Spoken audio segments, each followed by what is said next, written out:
I have with me in the studio another public health physician, Dr. Tony Adeyemi. Thank you for your time. Thank you for coming in. Good evening. The 2-week extension of phase one, it's a bit complicated. The 2-week extension of phase one of the easing of the lockdown, did it come to you as a surprise? Not quite. It didn't come to me as a surprise because the first phase, the first 2 weeks of the first phase, what we hoped to achieve was not fully achieved because we saw reduced compliance. We didn't have enough compliance among the citizens of Nigeria. We saw our banks and markets. We didn't have the full compliance. Even businesses did not. It's either they didn't understand the guidelines or they didn't. They just did not abide by the guidelines. So it didn't come as a surprise that we had to extend and have another 2 weeks of this first phase, such that we can get structures in place. We can actually try to enforce more compliance and make people understand and see reasons why they need to comply, so that we can quickly move on to phase 2 and eventually phase 3. Let me ask you what I asked Dr. Olufunlayo. 99+% of Nigerians, going by the NOI polls quoted by the federal government earlier today, are aware of COVID-19. So we can safely say virtually everybody has heard of it.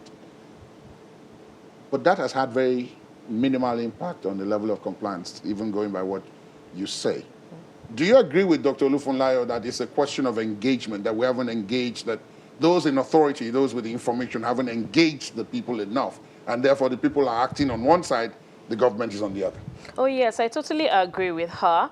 People are aware. It's no more. COVID is not a new term. Everybody now knows about COVID, which is a good thing, meaning engagements with the public has actually yielded a lot of results. However, people are not practicing what they are aware of. So it could be based on so many confounders. We are now having a new shift into having another sector of people who are having like a form of mistrust or distrust in the system. We are now having the group, they are aware quite all right, but they are doubting what they know or the information they hear. They've tilted to the other side of doubt, and they're like, is there actually COVID in Nigeria? We're not seeing the patients, we're not seeing anything. So this has gotten people a bit lethargic, and so they are no longer abiding or taking the safety measures or the precautionary measures as serious as you would have actually expected. So they are aware, but compliance level is still low. So we need to constantly engage them, media outfits, motorized campaigns, to still let them know the benefits of some of these precautionary measures. Even if it's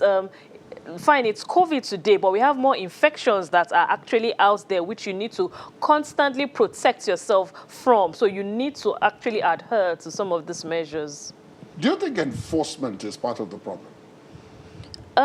Enforcement usually should be left to the last resort. So initially, when you're trying to get behavioral change, it starts with communication, adequately communicating to the person you're trying to get to change their behavior. And communication is a two-way thing. So you're getting the feedback from them. In as much as you're telling them what to do, you're explaining why they need to do this, you get their feedback on some of the obstacles or some of the hindrances that is not making them actually comply with this thing before you now resort to enforcement. Because if you go to enforcement directly, you're already bringing up you're coming on strongly on them. And if they don't see reason why they need to comply with some of these things, your enforcement will be met with a lot of resistance. So I believe that enforcement should be left to the last resort. If we've tried all means possible and we're still not getting results, then yes, we might now have to go to enforcement. Going forward, 2 weeks extension of this phase one. In some other countries, when the easing started, they always emphasized the fact that depending on what the figures tell them, they could go back to complete lockdown. We didn't have that provision. So which, to some extent, is responsible for this easing and the extension. What do we have to do now to either convince ourselves that this is a serious issue, or to ensure that we don't have an extension of this phase of the lockdown?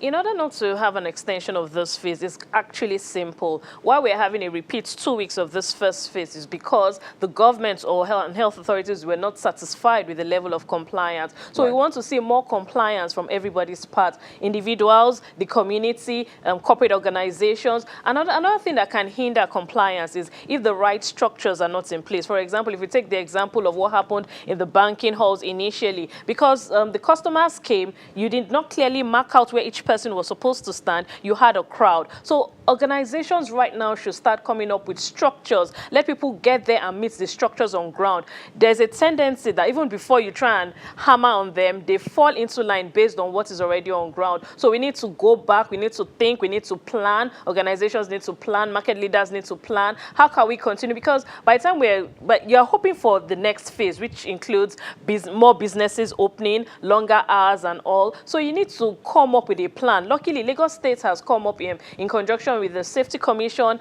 and LASEPA with a guideline in which for businesses to reopen, you need to apply. They come and assess and see measures that you have put in place. So people need to start thinking, what can I do such that I can operate my business in this new COVID era, such that I'm COVID compliant in quotes. So what are the things you need to do? What are the things you need to put in place? By the time government is satisfied with all this, then we can comfortably move on to the next phase of the easing of the lockdown.